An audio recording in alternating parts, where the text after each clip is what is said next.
मन में चिंता हो तो उसकी छाया आपके मुख पर कहीं दूर से दिखाई देने लगती है।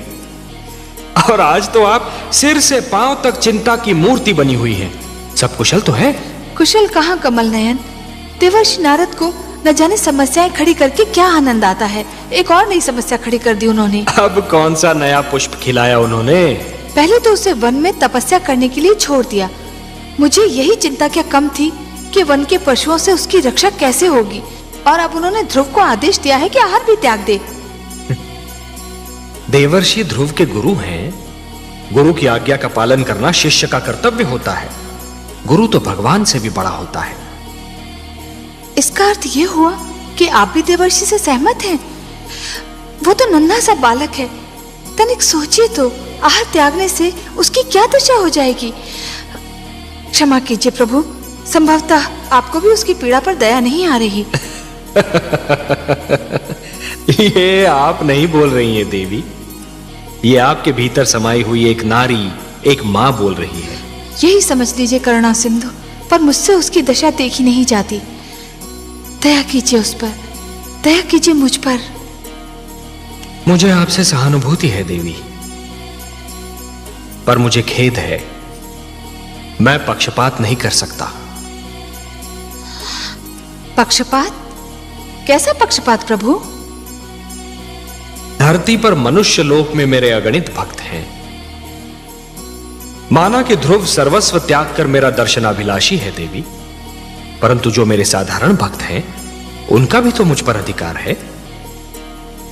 आप तो जानती हैं देवी कि जो भी सच्चे मन से मुझे पुकारे मैं उसी का हो जाता हूं। तो फिर यह कैसे संभव है देवी कि मैं अपने असंख्य भक्तों को भूलकर केवल एक बालक को कृतार्थ करूं? देवी, सूर्य अपना प्रकाश बांटते समय राजा के महल और दीन की कुटिया में अंतर नहीं करता। वर्षा का बादल मधुवन पर बरसता है तो मरुस्थल की प्यास भी बुझाता है।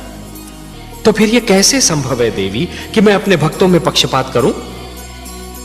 तो फिर यह कैसे संभव है देवी कि मैं अपने भक्तों में पक्षपात करूं?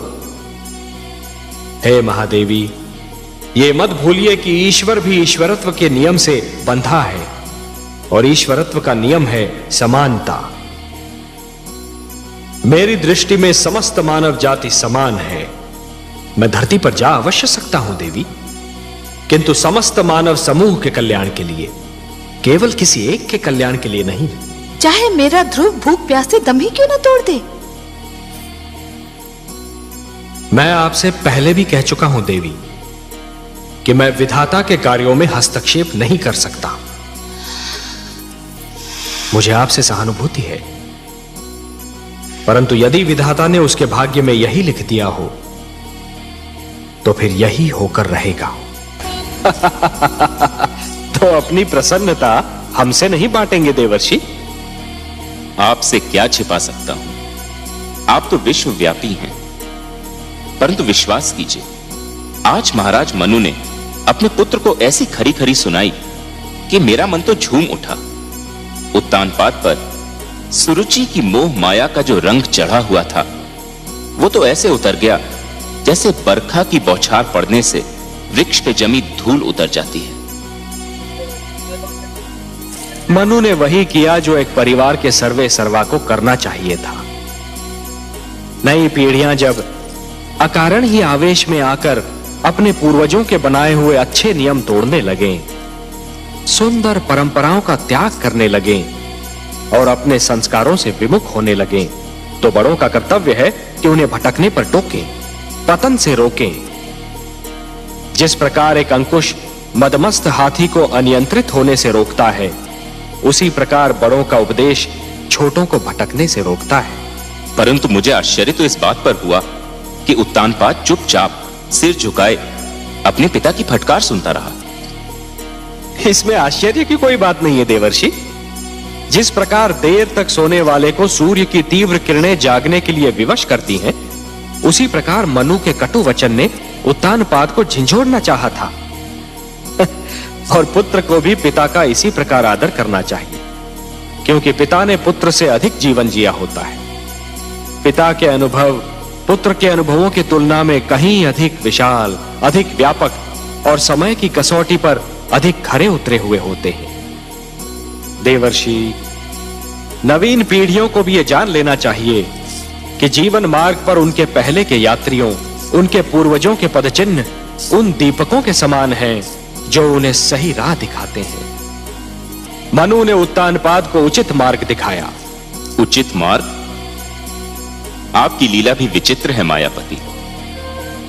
आपने ध्रुव को अपनी ही खोज में भेज दिया और उधर महाराज उत्तानपाद ध्रुव की खोज के लिए निकल रहे हैं।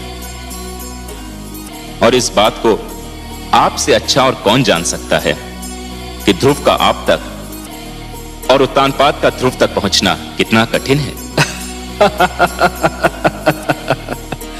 कठिनाइयां ना हो तो मानव जाति में चुनौतियां स्वीकार करने की क्षमता ही समाप्त हो जाए। हर पग पर सरलता मिली तो मानव जीवन बहुत कठिन हो जाएगा देवर्षि। जूझने दीजिए उन दोनों को अपने संघर्षों से।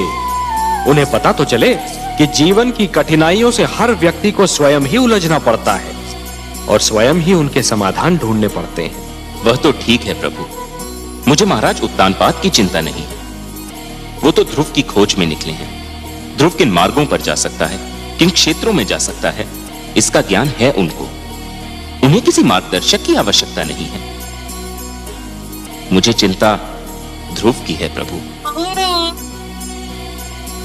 वो तो आपकी खोज में निकला है। उसे तो अपने नगर के मार्गों का ज्ञान नहीं है, तो फिर क्षीरसागर के मार्ग का क्या ज्ञान होगा प्रभु? प्रश्न यह उठता है कि ध्रुव का मार्गदर्शन कौन करेगा? आप करेंगे देवर्षि। ध्रुव का मार्गदर्शन आप करेंगे। मैं? हां, आप। वैसे भी सारे विश्व को विष्णु का पता तो आप ही बताते हैं। इन तीनों लोकों में आपसे बड़ा मार्गदर्शक और कौन हो सकता है मुनिवर? ध्रुव का मार्गदर्शन आप ही को करना होगा। वो भी एक विद्वान, एक गुरु, एक आचार्य के घर में, एक सुशील नारी की गोद में जन्म लिया। उसके रूप में मानव समाज को एक विद्वान, एक गुरु और एक आचार्य भी मिल सकता था, परंतु परिस्थितियां उसे योद्धा बनने पर विवश कर रही हैं महादेवी। उसके हाथ से पुस्तक छीनकर उसमें शस्त्र थमा रही हैं। जो दोनों हाथों से ज्ञान लुटा सकता था महादेवी, उसके दोनों हाथों में धनुष और बाण पकड़ा दिए परिस्थितियों ने। सत्ताधारी वर्ग की निरंकुशता दमन को जन्म देती है। दमन उत्पात का कारण बनता है, उत्पात अराजकता उत्पन्न करता है और फिर अराजकता विद्रोह का रूप धारण कर लेती है महादेवी। महादेवी, सारा संसार मुझे पालनहार के रूप में जानता है। तो ऐसा हुआ महादेवी, जैसे श्रावण की घनघोर घटा वर्षा के स्थान पर सूरज की तपती किरणें लुटाने लगे। ये तो परस्पर विरोधी बात हुई ना महादेवी। ये मैं बार बार यही कहता हूं कि कभी किसी को किसी का बुरा नहीं सोचना चाहिए, क्योंकि जो भी व्यक्ति किसी और का बुरा सोचता है, अंत में उसका भी बुरा हो ही जाता है। जो भी व्यक्ति ये समझते हैं कि ये तंत्र मंत्र, ये सर्वनाश और अंधकार की शक्तियां केवल किसी और को ही क्षति पहुंचा सकती हैं, तो वो उनका भ्रम है।